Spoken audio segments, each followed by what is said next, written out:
Om Shanti 24 February 2022 प्रातः मुरली बाप दादा मधुबन। मीठे बच्चे पाठ पढ़ारे अवहेला कर नाही। अविनाशी ज्ञानरत्न रे निजर बुद्धिरूपी झुलामुणी पूर्ण करी चल। विनाशी धन जोगु एही अविनाशी रोजगार को छाड़ी दियो नाही। आजिर प्रश्न, जेउ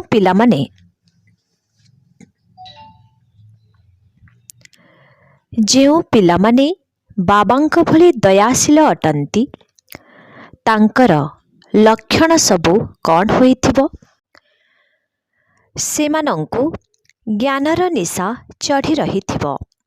सेमाने ज्ञान रत्न को धारण करी अन्य मानंकु ज्ञानर इंजेक्शन लगाइबे। समस्तंको आसुरी मतरु मुक्त करी चलिबे। 2 बाबा जहा सुनाउछंती ताको नोट करिबे एवं अमृत बेलारे उठी ताको चिंतन करिबे। विचार सागर मंथन करी हर्षित करिबे। गीत हमारे तीर्थ न्यारे है। ओम शांति। शिवंकर जयंती केबे होइथाए अथवा परम पिता परमात्मा शिव केबे अवतरित होइथांती ए कथा भारतवासी जानि नाहांती। तुम्भे माने मध्य पुरुषार्थर क्रम अनुसारे जानिछ जे शिव केबे अवतरित हेउछंती। गायन करुछंती जे रात्रि रे अवतरित होइथिले, किंतु केउ राति रे? कौन एही जेउ साधारण दिन राति होइथाए एही रात्रि अथवा आउ कौनसी रात्रि अटे? एहाको भारतवासी जानि नाहांती। सेमाने पुणी कृष्णंकर जन्म रात्रि 12टा बेले रखि देइछंती। शिवंकु मान्यता देउछंती, किंतु सिए केबे जन्म नेउछंती एकथा जानि नाहांती। शिवंकर अवतरणर दिन समस्तंक पाई सबुठारु बड़रु बड़ दिन अटे। काहीकिना सिए समस्तंकर सद्गति दाता अटंती। जेबे समस्तंक उपरे दुख आसी थाए तेबे चित्कार करिथांती जे हे पतित पावन आस, हे ईश्वर पिता दया कर। पोप मध्य कहउछंती, हे ईश्वर पिता एही मनुष्य मानंक उपरे दया कर। एमाने परस्पर को मारिबा पाई प्रस्तुत होई गलेनी। काहारी कथा भी सुनु नाहांती। सेमानंकु ईश्वर मत दियंतु। घरे केही जदि बिगिड़ी जाइथांती तेबे समस्ते कहंती जे हे ईश्वर एहांको भल बुद्धि दिय, कारण ये आसुरी मत अनुसारे चालुछंती। भगवान किए एकथा मध्य जानि नाहांती। कहि देउछंती जे भगवान निराकार अटंती, सर्वव्यापी अटंती। पुणी तो कौनसी कथा ही रहिब नाही। तुमी जानिछ जे बाबा किपरि साधारण ब्रह्मांक शरीर रे अवतार नेउछंती। ब्रह्मा केउठारु जन्म हेले एकथा भारतवासी जानि नाहांती। दादांकर चित्र देखि द्वंद्वरे पड़ुछंती। भाबुछंती जे ब्रह्मा विष्णुंकर नाभिरु जन्म नेइछंती। एबे नाभिरु तो काहार जन्म होई पारिबो नाही। विष्णु केउठिकार निवासी अटंती, काहारी जीवन कहानी को जानि नाहांती। कौन ब्रह्मांक द्वारा विष्णु सबु वेदशास्त्रर सारमर्म सुनाइथिले? ब्रह्मांक हातरे वेद देइछंती। एपरि मध्य होई पारिबो नाही। बाबा बुझाउछंती, प्रथमतः पिलामानंकु देही अभिमानी होई एठारे बसिबाकु हेबो। आमे आत्मा परमपिता परमात्मांक ठारू एही कान द्वारा शुणुछु, किंतु पिलामाने घड़ी घड़ी भूली जाउछंती। आम आत्मा मानक सहित परम पिता परमात्मा कथबार्ता हेउछन्ति। जीए समस्तंकर सद्गति दाता ज्ञानर सागर अटंती सीए बसी पिला मानंकु पाठ पढ़ाउछन्ति। ए कथा तुम व्यतीत काहारी बुद्धि रे आसुनाही, सेथिपाई एही पाठ को एते सम्मान देउ नाहांती। जदि निश्चय हेउछि जे भगवान पढ़ाउछन्ति तेबे एही पाठ पढ़ा गोटिए सेकेंड मध्य छाड़ी पारिबे नाही। एही पाठ पढ़ा अध घंटा 45 मिनिट हेउछि। बाबा कहउछन्ति केवल मोते याद कर, एही गोटिए कथा केबे हेले भूल नाही। आउ सबु रहिछि विस्तारर कथा। बाबा बुझाउछन्ति जे वेदशास्त्र पढ़िबा, दान पुण्य करिबा, जहा किछि करि आसिछ यही परि ही ड्रामा पूर्व प्रस्तुत अटे। अधा समय ज्ञान एवं अधा समय भक्ति चालुछि। ब्रह्मांकर दिन पुणी ब्रह्मांकर रात्रि हेउछि। एही साधारण दिन राति तो जीवजंतु मध्य जानिछन्ति, किंतु एही ब्रह्मांकर दिन राति तो बड़ बड़ विद्वान मध्य जानि नाहांती। तुम्भ मानंकु गृहस्थ व्यवहार रे रही कर्म धंदा आदि करी पाठ निश्चय पढ़िबाकु हेबो। एथिरे अवहेला करिबा उचित नुहे। बाबा जानिछन्ति जे अमुक अमुक अवहेला करुछन्ति, प्रत्यह पाठ पढ़ु नाहांती, तेणु फेल होई जिबे अथवा कम पद पाइबे, कारण विनाशी धनर लोभी अटंती। अविनाशी ज्ञान रत्नर कौनसी आदर नाही। ए कथा तो तुमे माने ही जानिछ। तुम साथिरे एही अविनाशी रत्न ही जीव। जेउ माने बहुत पैसा एकत्र करिछन्ति सेमानंक पछरे सरकार पड़िछन्ति। जेबे मनुष्य मानंकर मृत्यु निकटतर होइथाए तेबे सेता पड़ जाई थांती। सेहीपरि गवर्नमेंटर ऑफिसर नेबा पाई आसिले सेता पड़ जाई थांती। देख दुनियार अवस्था कौन हेलानी। मु बुझाउछि जे पिलामाने समय बहुत कम अछि। एही मृत्यु लोक को नरक बोली कुहा जाउछि। कहउछन्ति मध्य आमे पतित अटु, तथापि निजर मतरे चालुछन्ति। सम्मिलनी करुछन्ति जे शांति किपरि हेबो। भेर्न भेर्न धर्मवाला निज भितरे लड़ेई न करंतु। एही ख्रिस्टियान धर्मवाला ही निजर धर्मवालांक सहित लड़ेई करुछन्ति। एबे सेमानंकु मनुष्य किपरि शांत करि पारिबे। बिल्कुल ही अनाथ होई पड़िछन्ति। ऋषि मुनि मध्य कहुथिले जे आमे रचयिता एवं रचनार आदि मध्य अंत को जाने नाही। बाबा कहउछन्ति तुमे निजर धनी अर्थात मालिकंकु जानि नाह। जदि मालिकंकु मानुछ तेबे तांको जानिबा आवश्यक ना। भगवान ईश्वर गॉड एहीपरि भेर्न भेर्न नाम रखि देउछन्ति। वास्तवरे सीए समस्तंकर पिता अटंति ना। सीए आमर रचयिता, आमे तांकर संतान अटु। माता पिता एवं तांकर पिलामाने। आम्भे माने तो जेपरी एक ईश्वरीय परिवारर अटु।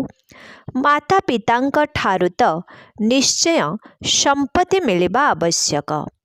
आमे परम पिता परमात्मांक परिवारर सदस्य अटु। जदि बाबांको सर्वव्यापी बोली कहिदेबा तेबे तो परिवार होई पारिबो नाही। रचयिता मालिकंकर आमे परिवार अटु। वास्तवरे आजिठारु 5000 वर्ष पूर्वरु मध्य बाबा संपत्ति देइथिले। ना केवल आमको संपत्ति देउछन्ति, बरं समस्तंकु देउछन्ति। आमको जीवन मुक्तिर संपत्ति देउछन्ति, बाकी समस्तंको मुक्तिर अधिकार देउछन्ति। केते सहज कथा अटे। एही खुशीर निशा मध्य चढ़िबा दरकार। किंतु माया एपरि अटे जे जदि एठारु बाहर को जाउछन्ति तेबे माया भुलाई देउछि, बाबांको ही भूली जाउछन्ति। एबे तुमे बाबांकर होइछ। तुमे माने ही जानिछ जे शिव बाबा मध्य ब्रह्मांक द्वारा आमको पोष्य ग्रहण करिछन्ति। एहिपरि नुहे जे ब्रह्मा विष्णुंकर नाभिरु बाहरिछन्ति। एही चित्र रखिबा दरकार। गांधीजी गांधींक नाभिरु नेहरू, किंतु विष्णुंकर नाभिरु एते बड़ ब्रह्मा किपरि बाहरिबे? पुणी ब्रह्मा बसी वेदशास्त्रर ज्ञान शुणाउछन्ति, ताहा पुणी केउठी? कण सूक्ष्मवतन रे? किछि हेले बुद्धि रे रहुनाही। जेउ मानंकर बाबांक ठारु संपत्ति नेबार अछि सिए त ए सबु कथा बुझुछन्ति। अन्य समस्ते कहिदेउछन्ति जे एहा कल्पना अटे। पिला माने तो मानुछन्ति जे वास्तव रे बाबा सत्य कथा शुणाउछन्ति एवं तुम ब्राह्मण मानंकु जाई समस्तंकु एही सत्य गीता शुणाइबाकु हेबो। समस्ते एकापरि शुणाई पारिबे नाही। क्रमानुसारे राजधानी स्थापन हेउछि। समस्ते एकापरि पाठ पढ़ी पारिबे नाही। धारणा करी पुणी ता उपरे विचार सागर मंथन करबाकु हेबो। शुणिल, लेखिल, पुणी बसी चिंतन करबा दरकार। आजी बाबा कौन शुणाइले काली सकाळु उठी मने पकाइबा उचित। सकाळु उठी चिंतन करबा आवश्यक। तुमर समस्तंक प्रति दया आसीबा दरकार। बाबांकर आदेश हेउछि निजर रचना स्त्री पिलामानंको मध्य बुझाओ। पुरुष रचना करिथांती निजर सुख पाई। एही अविनाशी बाबा निजे सुख भोग करू नाहांती। कहउछन्ति जे समस्त परिश्रम पिलामानंक पाई करूछि। तेणु जेबे धारणा हेबो तेबे निशा चढ़िबो, पुणी अन्य काहाको इंजेक्शन देई पारिबो। बाबांक भली दयार सागर हेबाकु पड़िबो। आसुरी मतरु समस्तंको मुक्त करिबाकु हेबो। राम ओ रावण भितरे केते बड़ शत्रुता रहिछि। एहा हेउछि रावण राज्य, ताहा हेला राम राज्य। मनुष्य माने त किछि जानि नाहांती जे पवित्र किए कराउछन्ति, पतित किए कराउछि। बाबा केते भल भाबरे बुझाउछन्ति। बुझाइबा पाई ही एही चित्र तैयारी करा जाइछि। विश्वर इतिहास भूगोल एही बाबा ही बुझाउछन्ति। एही चित्र गुड़िकरे बहुत भल लेखा होइछि।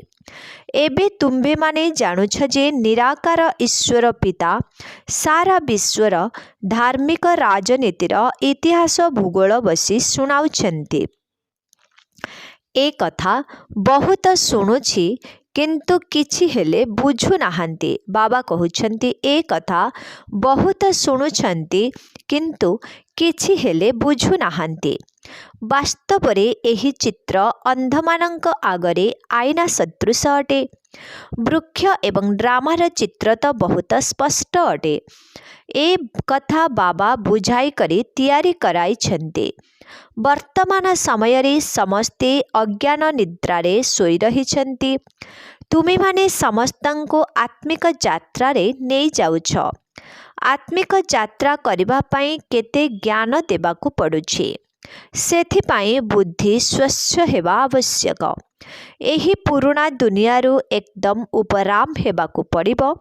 एहा मध्य आश्चर्यजनक कथा अटे। जेउठारे निजर जड़ स्मारकी अछि सेहिठारे ही आसी बसिछन्ति। ताहा जड़, एहा चैतन्य अटे। एहा बहुत गुप्त रहस्य। जेपरि तुमे गुप्त सेहिपरि मंदिर स्मारकी मध्य गुप्त अटे। मंदिर तैयारी करिला बाला किछि जानि नाहांती। बाबा तुमको सबु कथा बुझाउछन्ति। प्रदर्शनी रे बहुत स्पष्ट और सुंदर रहिबा दरकार। तुमको बहुत भल भाबरे बुझाइबाकु हेबो। लोकमानंकु चिन्हिबाकु मध्य पड़िबो। बड़ बड़ लोक माने आसुछंती, केही भल भाबरे बुझुछंती, केही तो कहि देउछंती जे भल लागुछि, किंतु आमको समय केउठी अछि। केही पुणी कहुछंती कालिठु आसी बुझिबु। बाबा कहुछंती जे तुमे केबे आसी पारिबो नाही, एहा बहुत मुश्किल अटे। तुमे जानिछ जे आमे देवता हेबाकु जाउछु, आमे निजर राजधानी स्थापन करुछु, सेठारे आमे राज्य करिबु। किंतु एहा मन रूपक दर्पण रे देखिबा उचित जे आमे राजा राणी हेबु अथवा दास दासी बा प्रजा हेबु। मधुबन को आसी एही भली निशा चढ़ाई निज सेवा स्थान को जाओ, जहाँकि सर्वदा स्थायी होई रहिबो। अच्छा,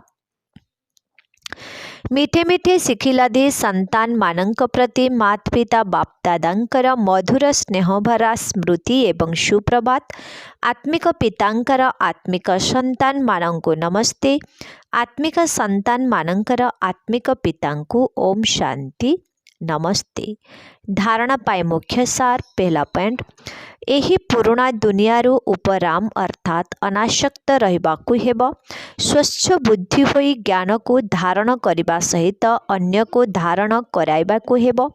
विचार सागर मंथन करबाकु हेबो। 2, बाबांक भले दयाशील होई समस्तंको आसुरी मतरू मुक्त करबाकु हेबो। आजिर वरदान, परिवर्तन शक्ति द्वारा बीती जाइथिबा कथा को बिंदु लगाउथिबा निर्मल एवं नम्र हुआ। परिवर्तन शक्ति द्वारा प्रथमे निजर स्वरूपर परिवर्तन कर। मु शरीर नुहे आत्मा अटे।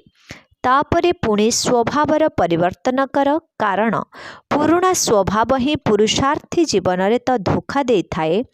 तेणु पुरुणा स्वभाव अर्थात निजर नेचर परिवर्तन कर। तापरे पुणे निजर संकल्प को परिवर्तन कर। व्यर्थ संकल्प को समर्थरे परिवर्तन कर दियो। एहिपरि भावरे निजर परिवर्तन शक्ति द्वारा प्रत्येक बीती जाइथिबा कथा को बिंदु लगाई दियो। तेबे स्वतः भावरे निर्मल एवं नम्र अर्थात निरहंकारी होई जिवो। आजिर स्लोगन, मस्तकरे स्मृतिर तिलक सदा सर्वदा चमकु थाउ, एहा ही हेउछि सच्चा सुहागिनीर लक्षण। ओम शांति। दादी मानंक पुराणा डायरी रु किछि अमूल्य रत्न। मनुष्यर मूल्य शुद्ध बुद्धि और अशुद्ध बुद्धि उपरे निर्भर करे। मनुष्यर मूल्य शुद्ध बुद्धि और अशुद्ध बुद्धि उपरे निर्भर करे। जेपरि सर्वोत्तम देवीदेवता कुलर आत्मा माने बुद्धि संपन्न और सर्वोत्तम मूल्यवान होइथांती, सेहिपरि मध्यम कुलर मध्यम मूल्य होइथाए। सेही प्रकार रे कनिष्ठ कुलर बुद्धिर मूल्य मध्य कनिष्ठ ही होइथाए। एहिपरि तीन संप्रदायर आत्मा माने अछंती। एही तीन प्रकारर आत्मा मानंकर आधार हेउछि बुद्धि। प्रथमे सर्वोत्तम बुद्धि संपन्न ब्राह्मण तथा देवी देवता माने संपूर्ण ज्ञान द्वारा सर्वोत्तम आय करी विश्वर राजत्वर चाबी अथवा वैकुंठर बादशाही पद प्राप्त करिछंती। अधा कल्प प्रकृति तांकर दासी होई रही थाए। सेथिपाई वास्तव जीवन रे सेमाने सुख भोग करंती एवं आउ अधा कल्प तांकर मूर्ति गुड़िक मंदिर मानंकरे आउ अधा कल्प तांकर मूर्ति गुड़िक मंदिर मानंकर पूजा पाई थाए। तेणु सबु किछि निर्भर करे बुद्धि उपरे। सेथिपाई बहुत तीक्ष्ण बुद्धिर आवश्यकता रहिछि। ईश्वर पितांकर एही महावाक्य रहिछि जे निरंतर बुद्धिजोग लगाइबा बाला साक्षात मोर स्वरूप अटंती।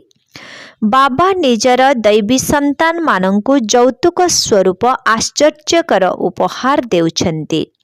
एबे तुम्भ मानंकु केउ उपहार मिलुछि? କ'ଣ ଅବିନାଶୀ ଜ୍ଞାନଧନର? ଏହା ତ ଜଣାପଡ଼ିଯାଇଛି, କିନ୍ତୁ ଏହା ପରେ କ'ଣ ମିଳୁଛି? ସମସ୍ତ ଶୃଙ୍ଗାର ହେଉଛି ସ୍ୱର୍ଗାଶ୍ଚର୍ଯ୍ୟ। ଏପରି ଆଶ୍ଚର୍ଯ୍ୟଜନକ ଉପହାର ତୁମ୍ଭମାନଙ୍କୁ ଯୌତୁକ ସ୍ୱରୂପ ମିଳୁଛି। କାରଣ ଏହି ପିତାଙ୍କର ନିଜର ସନ୍ତାନମାନଙ୍କ ପ୍ରତି ଅତି ପ୍ରେମ ରହିଛି। ସେ କହୁଛନ୍ତି, ସେଠାରେ ତ ନିଜ ନିଜର ପିତା ମାତା ଯାହା ଦେବାର କଥା ଦେବେ, କିନ୍ତୁ ମୁଁ ନିଜ ସନ୍ତାନମାନଙ୍କୁ ଏବେ ହିଁ ଦେଇଦେଉଛି ନା। ସେ ଭାବୁଛନ୍ତି ମୋର ସନ୍ତାନମାନଙ୍କୁ ସବୁ କିଛି ମିଳିଯାଉ, ଯାହାଦ୍ୱାରା ତାଙ୍କ ମନ ପରିପୂର୍ଣ୍ଣ ହୋଇଯାଉ। ତେଣୁ ଏହି ସ୍ୱରୂପରେ ମୁଁ ସମସ୍ତଙ୍କୁ ବୈକୁଣ୍ଠର ଉପହାର ଦେଇଦେଉଛି। ଏପରି ନୁହେଁ ଯେ ଯେଉଁମାନେ ସର୍ବୋତ୍ତମ ଜ୍ଞାନୀ ଆତ୍ମା ଅଟନ୍ତି ସେମାନଙ୍କୁ କେବଳ ଦେଉଛି। ସର୍ବୋତ୍ତମ ସନ୍ତାନମାନଙ୍କ ସହିତ ସେଠାରେ ମଧ୍ୟ କିଛି ସମ୍ବନ୍ଧ ରହିଥାଏ, କିନ୍ତୁ ଏଠାରେ ମଧ୍ୟମ ଓ ସର୍ବୋତ୍ତମ ଉଭୟଙ୍କୁ ମିଳିଥାଏ। କାହିଁକି ନା ଏହି ସମୟରେ ଦୈବୀ ସନ୍ତାନ ହୋଇଥିବା କାରଣରୁ ସମସ୍ତଙ୍କ ପ୍ରତି ମୋର ସନ୍ତାନ ପ୍ରେମ ରହିଛି। ଯେଉଁ କାରଣରୁ ଏପରି ବୈକୁଣ୍ଠ ଉପହାର ସ୍ୱରୂପ ଦେଇଦେଉଛି, ଯେଉଁଠାରେ ଜନ୍ମ ଜନ୍ମାନ୍ତର ଧରି ସମସ୍ତ ପିଲାମାନେ ସୁଖ ଭୋଗ କରିଥାନ୍ତି, ସେହି ରାଜକୀୟ ମହିମା ଗାୟନ ତଥା ପୂଜନ ମଧ୍ୟ ହୋଇଥାଏ। ଏହି କୂଳ ରାଜକୀୟ ବଂଶର ହୋଇଥିବା ହେତୁ ଏକ ନମ୍ବର ମହିମା ରହିଛି। ଦେଖ, ଲର୍ଡ କୃଷ୍ଣଙ୍କର କେତେ ଧୁମଧାମରେ ମହିମା ଗାୟନ କରୁଛନ୍ତି। ୟୁରୋପୀୟମାନେ ମଧ୍ୟ କହୁଛନ୍ତି ଲର୍ଡ କୃଷ୍ଣ। କୃଷ୍ଣଙ୍କର ପୂଜାରୀ ପୁଣି ଶ୍ରୀକୃଷ୍ଣଙ୍କର ନାମ ସଂକୀର୍ତ୍ତନ କରି କହୁଛନ୍ତି, ଆମେ କୃଷ୍ଣଙ୍କର ପୂଜାରୀ ଅଟୁ। ପୂଜା କରିବା ବାଲା ପୂଜାରୀଙ୍କୁ ବ୍ରାହ୍ମଣ ହେବାର ଉପାୟ ଦେଉଛନ୍ତି, ଯାହାଦ୍ୱାରା ପ୍ରକୃତି ସେମାନଙ୍କର ଦାସୀ ମଧ୍ୟ ହୋଇଯାଉଛି। କିନ୍ତୁ ବାସ୍ତବ ଜୀବନରେ ସେମାନଙ୍କର ଜୀବନଶୈଳୀ ବ୍ରାହ୍ମଣ ସଦୃଶ ନୁହେଁ। କେବଳ ନିଜ ଉପରେ ଏହି ଉପାଧି ରଖିଦେଇଛନ୍ତି, ନିଜର ନାମକୁ ପ୍ରସିଦ୍ଧ କରିଦେଇଛନ୍ତି। ସତ୍ୟଯୁଗ ସମୟରେ ଯାହା କିଛି ନୀତି ନିୟମ ରହିଛି, ତାହା ସବୁ ଏହିଠାରୁ ହିଁ ଆରମ୍ଭ ହୋଇଛି। ଏହି ନୀତି ନିୟମର ସ୍ଥାପନା ପ୍ରଥମେ ଏହିଠାରେ ହୋଇଥାଏ। ଯେଉଁ ନିୟମ ଏଠାରେ ଗୁପ୍ତ ରୂପରେ ଥାଏ, ସେଠାରେ ପ୍ରତ୍ୟକ୍ଷ ହୋଇ ପ୍ରକୃତ କର୍ମରେ ପରିଣତ ହୁଏ। ଯାହା ଏହିଠାରୁ ଜ୍ଞାନପ୍ରାପ୍ତ ହୁଏ, ତାହା ଅନ୍ତିମ ସମୟରେ ମତି ଅନୁସାରେ ଗତିପ୍ରାପ୍ତ ହେବ। ଏଠାକାର ଯେଉଁ ମତ ରହିଛି, ତାହାଦ୍ୱାରା ସେଠାରେ ବାସ୍ତବ କର୍ମରେ ପରିଣତ ହୁଏ। ବିଚାର କରାଯାଇଥାଏ ନା, କୁହାଯାଏ ଭାବି ଚିନ୍ତି ପଦକ୍ଷେପ ନିଅ। ପଦକ୍ଷେପ ନିଆଯାଏ ନାହିଁ, ପ୍ରଥମେ ପଦକ୍ଷେପ ନିଆଯାଏ ନାହିଁ।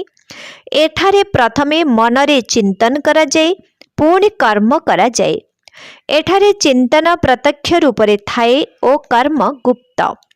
ସେଠାରେ କର୍ମ ରୂପକ ପଦକ୍ଷେପ ପ୍ରତ୍ୟକ୍ଷ ହୁଏ ଏବଂ ଚିନ୍ତନ ଗୁପ୍ତ ଥାଏ। ଯଦି ମନୁଷ୍ୟର ବୁଦ୍ଧି ତୀକ୍ଷ୍ଣ ରହିଛି, ତେବେ ସବୁକିଛି ପ୍ରାପ୍ତ ହୁଏ। ତେଣୁ ବୁଦ୍ଧି ବହୁତ ବିଶାଳ ହେବା ଆବଶ୍ୟକ। ଏହି ଦିବ୍ୟ ପିତାଙ୍କର ଏତେ ଗାୟନ କାହିଁକି ହୋଇଛି? କାରଣ ବିଶାଳ ବୁଦ୍ଧିଯୁକ୍ତ ଅଟନ୍ତି। ବୁଦ୍ଧି ଦ୍ୱାରା ହିଁ ମନୁଷ୍ୟ ରାଜା ଏବଂ ବୁଦ୍ଧି ଦ୍ୱାରା ମନୁଷ୍ୟ ରଙ୍କ ଅର୍ଥାତ୍ ଭିଖାରୀ ହୋଇଥାଏ। ବୁଦ୍ଧି ସମସ୍ତ କର୍ମେନ୍ଦ୍ରିୟର ଶିରୋମଣି ବୋଲି ଗାୟନ ରହିଛି। ବିଶାଳ ବୁଦ୍ଧିବାଲା ଦିବ୍ୟ ଆତ୍ମାର ମସ୍ତକ ଚମକୁଥାଏ, କାରଣ ବୁଦ୍ଧିରେ ସବୁ ଜ୍ଞାନ ଭର୍ତ୍ତି ହୋଇ ରହିଛି। ସେ ପୁଣି ଯେବେ ଅନ୍ୟମାନଙ୍କୁ ନିଜର ବୁଦ୍ଧିରୂପୀ ସିନ୍ଧୁକରୁ ଜ୍ଞାନର ରତ୍ନ ବାହାର କରି ପ୍ରଦାନ କରେ, ସେତେବେଳେ ତାର ଉଜ୍ଜ୍ୱଳତା ଦେଖାଯାଇଥାଏ। ଯେଉଁମାନଙ୍କ ଦ୍ୱାରା ଦିବ୍ୟ ପିତାଙ୍କର ମହିମା ପ୍ରସ୍ଫୁଟିତ ହୁଏ, କିନ୍ତୁ କ୍ରମାନୁସାରେ ବାବା କହୁଛନ୍ତି